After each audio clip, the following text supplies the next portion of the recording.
ভিক্ষুক রাস্তা দিয়া যায় আর জমিদারের পুত্রবধূও যায়। একজন সামনের থেকে আসতেছে, একজন সামনের দিকে যাইতেছে। দুইজনের ক্রসিং এর সময় ভিক্ষুকের গায়ের কাদা জমিদারের পুত্রবধূর গায়ে লেগে গেছে।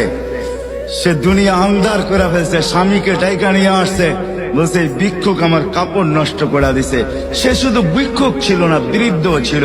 বৃদ্ধ ছিল না শুধু, জীর্ণ ছিল, শীর্ণ ছিল। শরীরে কাপড় ছিল না, ফাটা চিরা কাপড় ছিল। পায়ে জুতা ছিল না, পেটে ভাত ছিল না।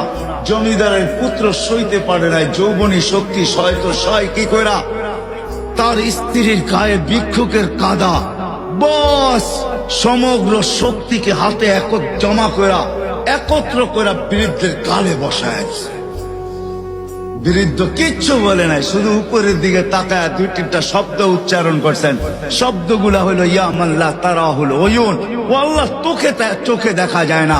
ও তারা কুল্লা শাই, তুই সব দেখিস। ফারা তারা মা বি, তুই কি দেখিস না আমার সাথে কি ঘটতেছে, এটা কি দেখিস না? বলতে দেরি যুবক, মরতে দেরি হয় না। জমিদার চলে আসছে, প্রতিশোধ নিবে। বৃদ্ধের একদিকে মুস্কি হাসি, একদিকে বলতেছে প্রেমের খেলা এমনই হয়। জিজ্ঞাসা করছে কিসের প্রেমের খেলা রে?